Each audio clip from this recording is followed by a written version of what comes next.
परिचय। हेलो बच्चों, आइए एक ऐसे विषय पर बातचीत करते हैं जो हमारे दैनिक जीवन से जुड़ा है। आपकी माँ आपके लिए पोहा बनाती हैं और उसमें हरी मिर्च डालती हैं, लेकिन आपको हरी मिर्च बिल्कुल पसंद नहीं, तो आप क्या करेंगे? जाहिर है, आप पोहा को अपने मुंह में रखने से पहले मिर्च का हरा टुकड़ा उसमें से निकालकर अलग रख देंगे। जब आपकी माँ परिवार के लिए खाना पकाती हैं, तो वे भी ऐसा ही करती हैं। आपने देखा होगा कि वो पकाने से पहले चावल, गेहूं और दालों में से कंकड़, पत्थर और दूसरी अनचाही चीजें अलग करती रहती हैं। कुछ अशुद्धियों और अनचाही चीजों को हाथ से उठाकर निकाला जा सकता है, लेकिन हमेशा ऐसा नहीं किया जा सकता। बहुत से मिश्रणों में चीजों को आसानी से अलग नहीं किया जा सकता। ऐसे मामलों में इन्हें अलग करने की कुछ दूसरी तकनीकों का इस्तेमाल किया जाता है। हम इस पाठ में चीजों को अलग अलग करने की अलग अलग विधियों पर चर्चा करेंगे। उद्देश्य: इस पाठ के अंत में आप निम्न करने में सक्षम हो जाएंगे।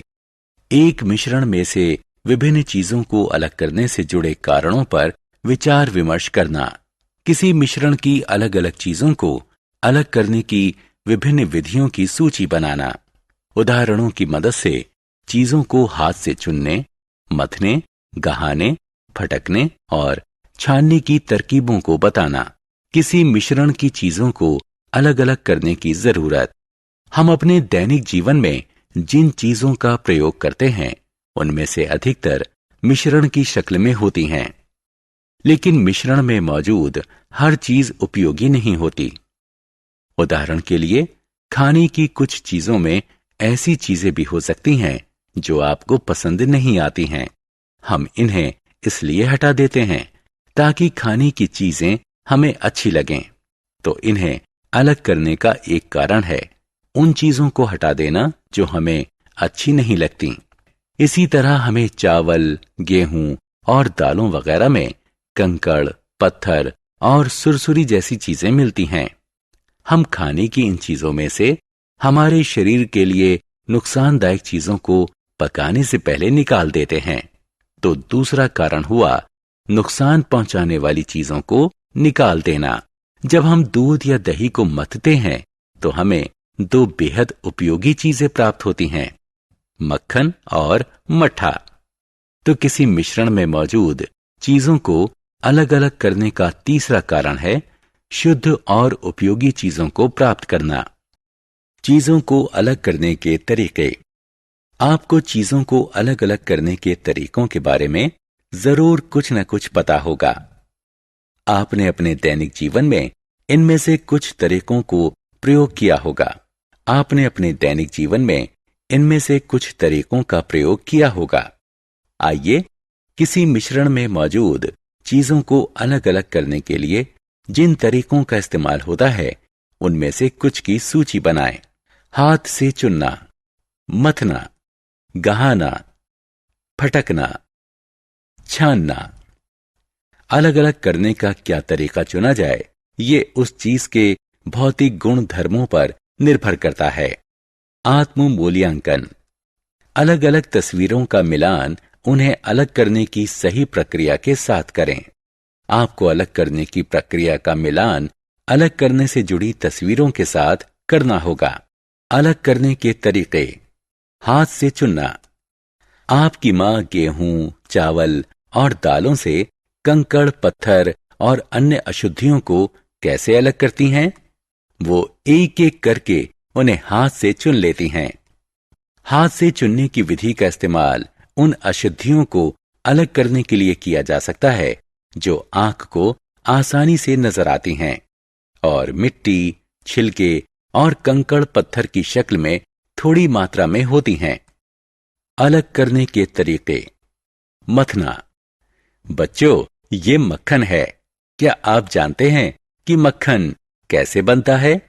जब किसी मटके में दूध को तेजी से बिलोया जाता है, तो मक्खन निकलता है। जो तरल पदार्थ पीछे रह जाता है, वह स्वादिष्ट और पोषक मट्ठा होता है।